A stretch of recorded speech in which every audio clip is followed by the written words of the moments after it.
नमस्कार, मैं हूं मनीषा झा। आस्था के इस प्रोग्राम में आपका बहुत बहुत स्वागत है। आज गुप्त नवरात्रि का छठा दिन है, यानी कि आज माता कात्यायनी की पूजा की जाती है। तो आइए, आज हमारे साथ मौजूद है आचार्य मोक्षित जी। तो आज वो हमें बताएंगे कि माता कात्यायनी की पूजा किस प्रकार की जाती है। आचार्य जी, बहुत बहुत स्वागत है आपका। आचार्य जी, हमें बताइए कि माता कात्यायनी की पूजा किस प्रकार की जाती है, कैसी विधियां होती हैं उनकी पूजा में, इस बारे में हमें बताइए। हरि ओम। विद्योदामसमप्रभां मृगपतिं स्कन्धस्थितां भीषणां कन्याभिकरवालकेटविलसां धस्तविरासेवितां हस्तैश्चक्रगदासिके टविशिखां चापं गुणं तर्जनीं बिभ्राणामननात्मिकां शशिधरां दुर्गां त्रिनेत्रां भजे। दुर्गां त्रिनेत्रां भजे। कात्यायनी महामाये महायोगे चधीश्वरी नंदगोपसुतं देहि पतिं मे कुरुते नमः। ओम भगवती ऐं महाकाल्यै नमः। ओम ह्रीं महालक्ष्म्यै नमः। ओम क्लीं महासरस्वत्यै नमः। जैसा कि आपने प्रश्न पूछा कि माँ कात्यायनी की पूजा हम किस प्रकार से करें, क्या उनको हम भोग लगाएं और कैसा वस्त्र धारण करें। नवरात्र के छठे दिन षष्ठम कात्यायनीति च, यानी कि नवरात्र के छठे दिन माँ कात्यायनी की पूजा की जाती है। गुप्त नवरात्रि में जो सामान्य लोग जो पूजा करते हैं वो माँ कात्यायनी की पूजा करें आज के दिन, और जो तांत्रिक साधक लोग हैं वो आज के दिन भगवती त्रिपुर सुंदरी की आराधना करें। त्रिपुर सुंदरी की अगर आप आज के दिन आराधना करते हैं तो आपको अन्य नवरात्रि के उसके अनुसार आपको आज के दिन साधना करने से ज़्यादा फल की प्राप्ति होगी। तो आइए जानते हैं माँ कात्यायनी कौन है। कात्यायन ऋषि की संतान है माँ कात्यायनी, और ये उन्हीं के गोत्र की हैं।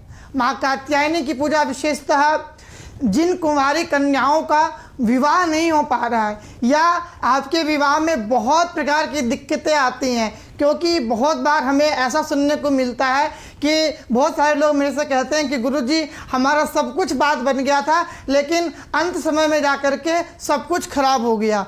ऐसे लोग आज के दिन माँ कात्यायनी की जरूर आराधना करें। कुमारी कन्याओं के लिए माँ कात्यायनी की पूजा विशेष रूप से बताई गई है।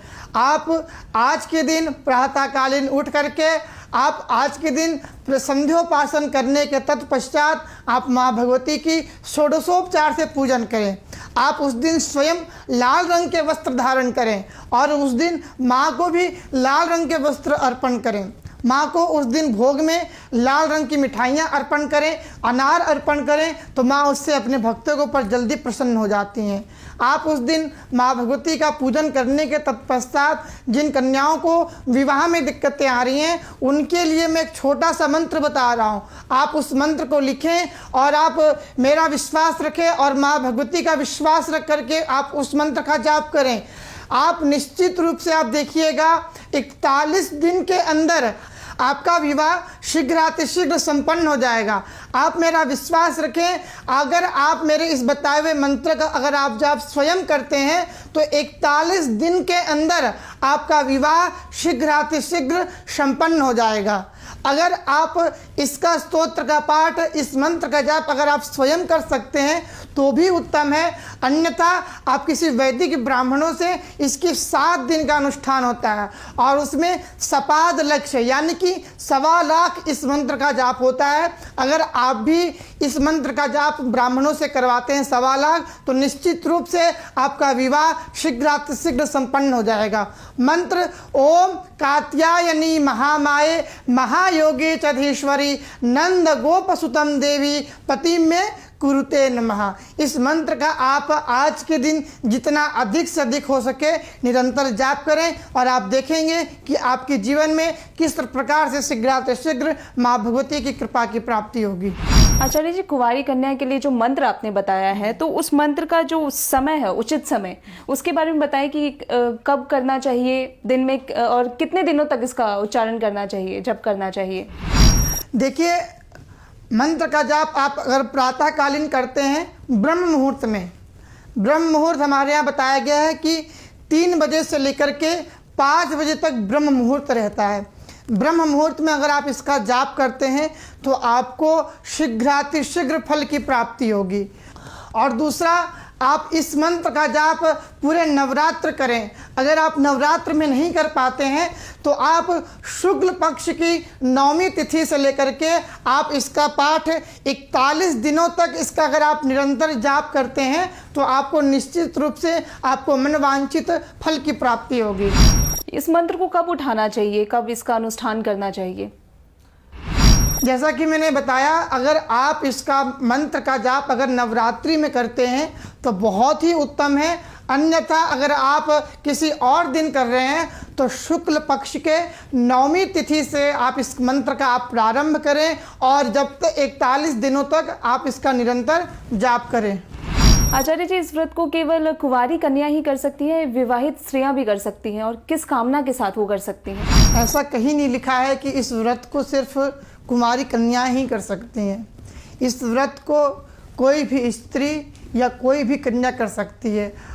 आपके अंदर कोई भी मनोकामना हो, विशेष रूप से अगर आपको अपने पति की दीर्घ आयु चाहिए, जो शादीशुदा स्त्रियां हैं उनको विशेष रूप से अगर आपके अंदर मन की कामना के लिए आप विशेष रूप से अगर आप पति देव की दीर्घ आयु चाहते हो या उनके व्यापार क्षेत्र में हानि हो रही हो या किसी भी प्रकार की दिक्कतें आ रही हो तो आप आज के दिन माँ भगवती की जरूर आराधना करें। यह स्त्रियों के लिए। और जो कुमारी कन्याएं हैं वो आज के दिन अपने पति की इच्छा के लिए सुयोग्य पति वर की प्राप्ति हो, इसके लिए आप आज के दिन माँ की आराधना करें। माता का प्रिय नैवेद्य क्या है, क्या भोग लगाना चाहिए आज के दिन उन्हें? जैसे कि मैंने पूर्व में भी बताया कि आप माँ को कुछ भी अर्पण करें, क्योंकि आप मन से चाहें तो माँ को आप कुछ भी अर्पण कर सकते हैं, लेकिन कुछ ऐसे नैवेद्य भी होते हैं जो कि माँ को अति प्रिय होते हैं। अगर आप वो नैवेद्य माँ को अर्पण करते हैं तो निश्चित रूप से आप माँ भगवती की अनंत कृपा की आपके जीवन में प्राप्ति होगी और माँ भगवती आपके ऊपर शीघ्रातिशीघ्र प्रसन्न होंगी। आप उस दिन दूध की खीर बना करके और उसमें केसर डाल करके आप उस दिन माँ भगवती को अर्पण करें। केसर आप थोड़ा अद्वितीय रूप में उसमें डालें जिससे कि उसका रंग पीला हो जाए और माँ भगवती को आप वो अर्पण करें। इससे माँ भगवती आपके ऊपर शीघ्रातिशीघ्र प्रसन्न होंगी और आपकी समस्त विघ्न व्याधियों को दूर करते हुए आपकी समस्त इच्छाओं को पूर्ण करेंगी। बहुत बहुत शुक्रिया आचार्य जी हमारे साथ जुड़ने के लिए। तो आस्था के इस प्रोग्राम में फिलहाल के लिए इतना ही। आस्था से जुड़ी और भी तमाम जानकारियों के लिए बने रहिए ABN न्यूज़ के साथ।